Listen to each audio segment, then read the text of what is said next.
Sumitra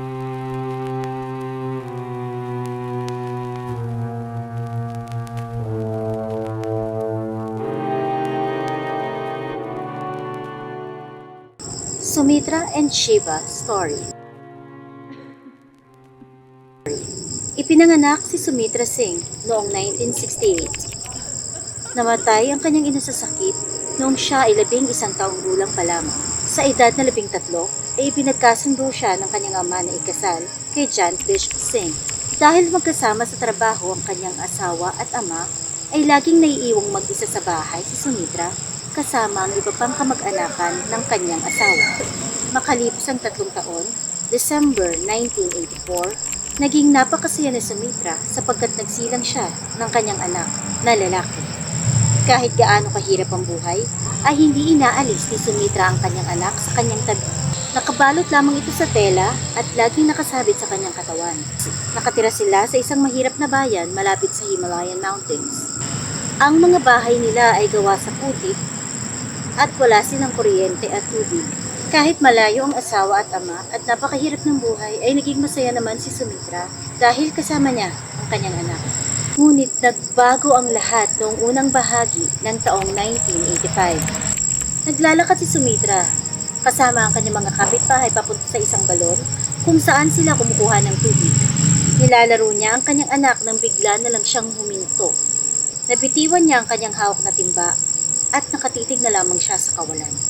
Sinubukan siyang lapitan ng kanyang mga kasama, ngunit bago pa sila makalapit ay nagulat sila nang bigla na lang pumihit-pihit at gumalaw-galaw ang katawan ni Sumitra sa iba't ibang direksyon. Pumaluktot ang kanyang mga daliri at nabali patalikod ang kanyang katawan. Nagsilapitan sila dahil sa awa sa umiiyak na hawak na bata ni Sumitra. Nagulat sila nang makitang walang itim ang mga mata nito. Puro puti ang mga mata nito at ang kanyang ngipin ay kinikis-kis niya ng pakanan-pakaliwa ng mabilis. Tumagal ng 2 minuto ang kakaibang ganap na ito bago bumalik sa kanyang sariling ulirat si Sumitra. Nagising siya sa malakas na iyak ng kanyang anak at paulit-ulit na tanong ng kanyang mga kasama kung ayos lang ba siya. Ngunit wala siyang maalala sa kahit anong nangyari sa kanya. Kumalat sa kanilang bayan ang nangyaring ito kay Sumitra. Pagkamat kakaiba ay pinagsawalang bahala niya ang pangyayari nito. Inisip na lamang niya na dala lamang ito ng stress at baka dahil bagong panganak lamang siya. Inakala niyang isang beses lamang ito mangyayari, ngunit matapos ang 1 linggo, nakita na lamang ng ama ng asawa ni Sumitra na siya ay nakatayo sa isang sulok, nakatingin sa kawalan, puti ang mga mata, paluktot ang mga daliri at paulit-ulit na kinakaskas ang kanyang mga ngipin sa kanan at sa kaliwa ng mabilis na mabilis. Sinubukan niya itong gisingin ngunit tumagal ng ilang minuto ang kakaibang pangyayari. Matapos nito ay pinatingin niya ang kanyang manugang na si Sumitra sa mga manggagamot sa kanilang bayan, ngunit walang makitang kahit anumang sakit ang mga ito. Ilang beses pang naulit ang kakaibang tagpo na ito na naging dahilan upang bumalik na ang kanyang asawang si Jankish. Nagiging madalas ang atake ng di malamang sakit at delikado na para kay Sumitra ang mag-alaga ng kanyang anak. 6 na buwan na paulit-ulit lamang ang pangyayaring ito. Matutulala si Sumitra, mawawala sa sarili, babaluktot ang mga daliri at katawan, magkikiskis ng ngipin pa kanan pa kaliwa, magpapakawala ng boses, nakakaiba. Isang tunog na kapag huminto ay saka lamang siya babalik sa kanyang ulirat. Hanggang noong July 16, 1985, gaya ng dati ay para na naman siyang sinapian. Ngunit sa pagkakataong ito ay kalmado lamang siya. Puti ang kanyang mata at nakatulala sa kawalan. At bigla na lamang niyang sinabi na 3 araw mula sa araw na iyon ay mamamatay na siya. Matinding takot ang naramdaman ni Sumitra. Maging ang kanyang nooy 8 taong gulang na anak ay hindi niya na maalagaan. Noong dumating nga ang 3 araw, July 19, 1985, dobleng pag-iingat ang ginawa ni Sumitra at ng kanyang pamilya upang mailayo siya sa kapahamakan. Umiwas siya sa apoy, sa tubig, sa matataas na lugar, sa matulis na bagay. At maging ang kanyang 8 taong gulang na anak ay iniwasan muna niya upang malayo ito sa siguradong kapahamakan. Naging maayos naman na maghapon. Inakala nga nila na wala ng problema. Kinahaponan, Habang naghahanda ng makakain ng kanyang pamilya, naisipan ni Sumitra ang lumabas sa kauna-unahang pagkakataon sa araw na iyon. Lumabas nga siya upang magpahangin. Nakita si Sumitra ng isa sa kanyang mga kaibigan. Akmang lalapit sana sa kanya ito nang bigla na namang natulala si Sumitra. Dahil sa sanay na ay hindi na nagpanik ang kanyang kaibigan. Ngunit natakot siya dahil sa unang pagkakataon ay nasaksihan niya ang pag-ikot ng itim na mata ni Sumitra paitaas. Isa pa sa ikinagulat niya ay ang pagtaas ng dalawang kamay ni Sumitra na tila may inaabot at sinasabing hindi niya maintindihan. Walang makalapit kay Sumitra dahil bago sa kanilang lahat ang kanilang nasasaksihan. Tumagal ito ng ilang minuto at matapos nito ay binabana ni Sumitra ang kanyang kamay. Inakala nga nilang tapos na ito, ngunit bigla itong nagpakawala ng isang tunog na tila isang trumpeta. Nang matapos ang tunog ay hinihintay nilang magising si Sumitra, ngunit hindi na ito nagigising. Noon nga ay nagpatawag sila ng manggagamot at nakumpirma nito na wala na siyang pulso. Namatay nga si Sumitra. Nag-iyakan ang mga kamag-anak ni Sumitra nang mapagtanto nilang nagkatotoo ang prediksyon. Nag-iyakan at natakot din ang kanyang mga kapitbahay dahil inaakala nilang merong demonyo na gumugulo sa kanilang bayan at baka si Sumitra lamang ang unang kinuha nito. Dinala siya sa isang kwarto upang ihanda sa ritual ng pagsusunog o cremation. Sinimulan nilang ayusin ang bangkay ni Sumitra. Ang bibig umano ni Sumitra ay nakabuka ng parang sumisigaw na walang tunog. Iniayos na lamang nila ang itsura ni Sumitra. Nagulat na lamang ang lahat nang biglang nagsisigaw ang nag-aayos ng buhok ni Sumitra. Nagsipasukan silang lahat sa silid. Nagulat ang lahat nang makitang ang mata ni Sumitra ay gumagalaw ng mabilis pa kanan pa kaliwa. Nasaksihan nilang umupo ang bangkay ni Sumitra. Huminga ito ng malalim at siya ay nabuhay muli. Idiniklara ng manggagamot na milagro ang nangyaring ito kay Sumitra. Sobrang saya ni Jantish. Ngunit nang akmang aakapin niya ito, nagulat siya nang itulak siya nito at umardeng parang hindi siya kilala. Ipinaliwanag naman ng manggagamot na maaaring normal lang ang nangyaring ito at bigyan lamang si Sumitra ng konting panahon para makapagpahinga. Hindi rin ito pinagtakhan ng kanilang mga kapitbahay dahil kadalasan naman ay walang maalala si Sumitra matapos ang pagkatake ng kakaibang sakit niyang ito. Inakala nila magiging maayos na ang lahat, ngunit kinabukasan ay nagising si Sumitra at nagtatatakbo.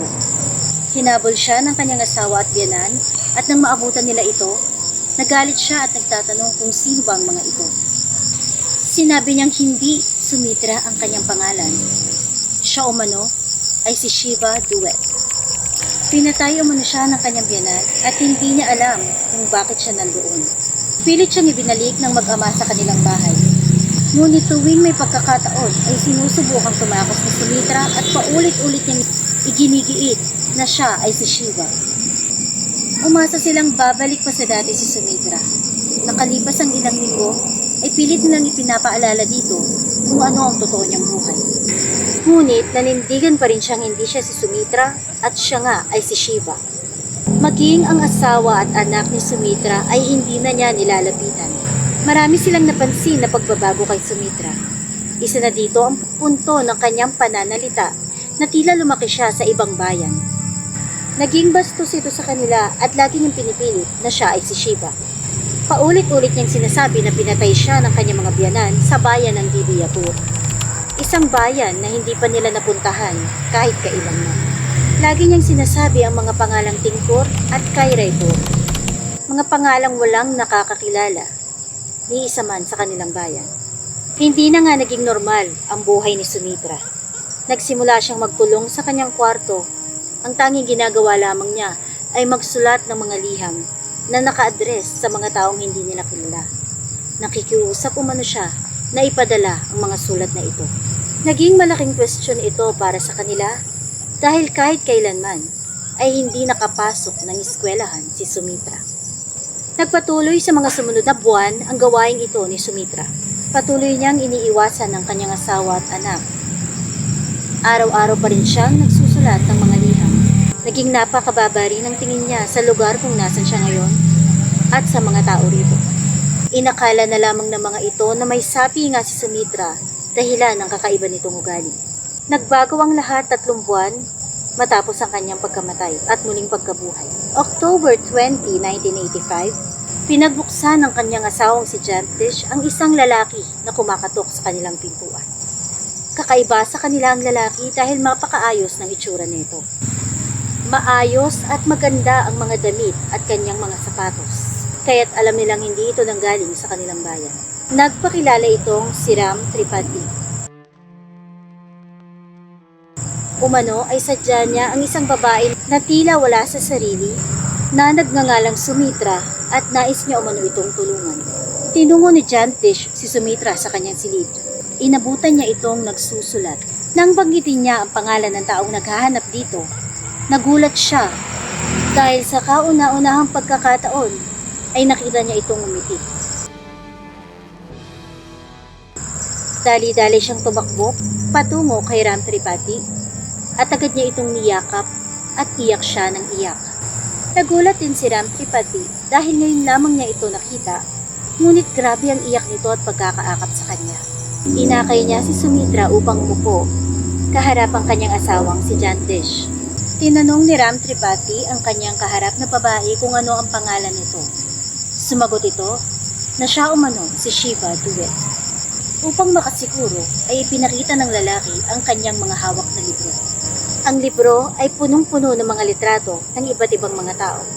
Sabay itong tinignan ni Sumitra at ni Jantish. Ni isa sa mga ito ay walang kilala si Jantish, ngunit laking gulat niya nang isa-isa itong pangalanan ni Sumitra. Sa huling bahagi ay may litrato ng 2 bata. Ipinakita ito ni Ram Tripathi sa kanya at bigla na lamang itong umiyak. Pinangalanan niya ang 2 bata. Noon din ay nagsimula ng umiyak si Ram Tripathi at niyakap niya ng maigpit ang babaeng kanyang kaharap. Muling may ipinakitang larawan si Ram Tripathi kay Sumitra. Litrato ito ni Ramikati, ang kapatid ng asawa ni Shiva. At ito umano ang pumalo sa kanyang ulo matapos niyang makaaway ang kanyang mga biyanan. Iniwan siya sa gilid ng dilis ng mga ito upang magbuka siyang nagpakamatay. Noon nga rin ay hinayaan na ni Jantish si Sumitra na sumama kay Ram Tripathi dahil maging siya ay naniniwala na hindi na ito ang kanyang asawa.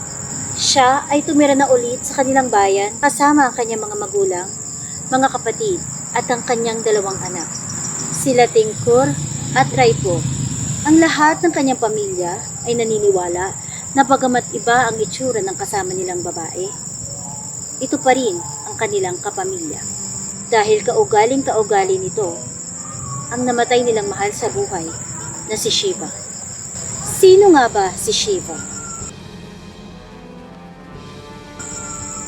October 24, 1962, noong ipanganak si Shiva. Profesor sa kolehiyo ang kanyang ama at lumaki siya sa isang mayaman na pamilya. Nakapagtapos si Shiva sa kursong BA Home Economics. Ikinasal si Shiva noong siya ay 18 taong gulang.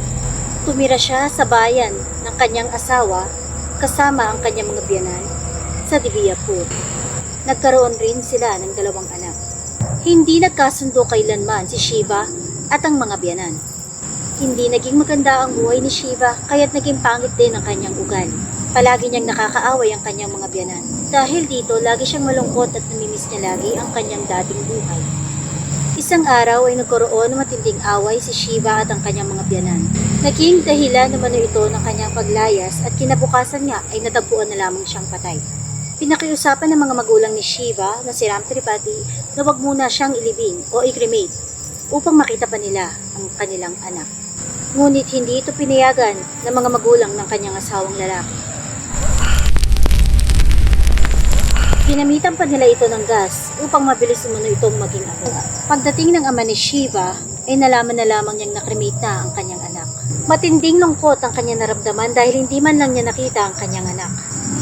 Makalipas nga ang ilang buwan ay nakarating sa kanya ang balita na mayroong isang babae sa isang napakahirap na bayan ang ginigiit na ang kanyang pangalan ay Shiva Duet.